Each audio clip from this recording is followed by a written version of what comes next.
আজকে আমরা চলে এসেছি কুলপুকুর মায়ের মন্দিরে। আজ কুলপুকুর মায়ের মন্দিরে বাৎসরিক অনুষ্ঠান। এখানে মায়ের ভোগ দেওয়ার জন্য সমস্ত রকম ব্যবস্থা এই রাস্তার পাশে। এখানটা অনেকটা রাস্তায় আমাদের হেঁটে হেঁটে যেতে হয়েছে। আর এখানে যেতে যেতে আমরা সুন্দর লাইটিংগুলো ভিডিও করে নিয়েছিলাম।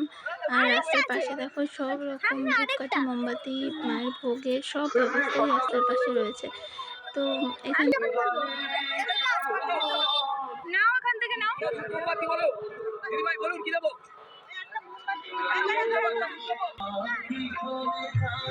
চলে এসেছি আমরা মায়ের মন্দিরে।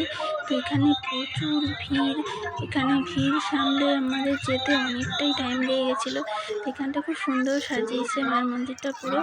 আমরা চলে গিয়েছিলাম সোজা কুপন নেবার জন্য, মায়ের ভোগ দেওয়ার জন্য যে কুপন নিতে হয়।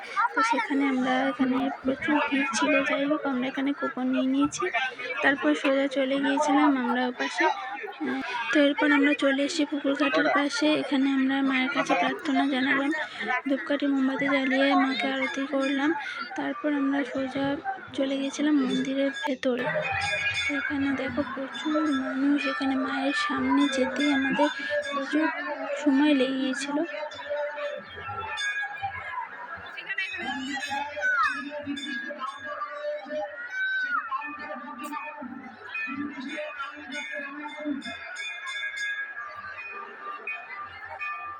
তো যাই হোক কোনো রকমে ভিড় সামলে উঠে মায়ের সামনে গিয়ে পৌঁছালাম। তো এখানে প্রচুর মানুষ। তো মোটামুটি সামনে যাওয়ার মতন অবস্থা ছিল না।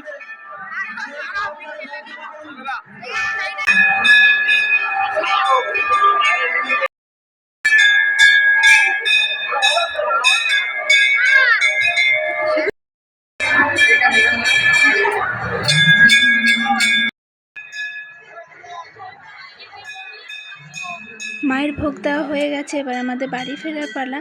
তো এখানে দেখো কত মানুষ দূর দূর থেকে এসছে, যারা মাকে একবার দেখার জন্য এসছে অনেক দূর থেকে। অনেকে সারা জেগে পুজো দেবে। অনেক ভিড় থাকার কারণে বাবাকে একটু দূরেই বসিয়ে রেখেছিলাম। ও দূর থেকে মাকে প্রণাম জানিয়েছে।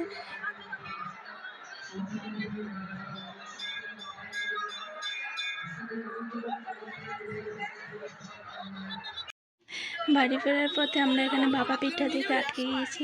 তো যাই হোক এখানে আমরা একটু ভাপা পিঠা খেয়ে নিলাম। তারপর মেলাটা একটু সামনে থেকে ঘুরে নিয়েছিলাম। ভেতরে যাবার মতন সিচুয়েশান ছিল না, প্রচুর মানুষের এখানে সমাগম ঘটেছে। তো যাই হোক সামনে থেকে একটু আমরা ঘুরে আমরা চলে এসেছি। বেশিক্ষণ এখানে থাকিনি, কারণ এখানে গাড়ি ঘোড়ারও সমস্যা হচ্ছিল। তো সেই জন্য আমরা তাড়াতাড়ি করে এখান থেকে চলে আসলাম। কেমন লাগলো ভিডিওটা জানিও অবশ্যই।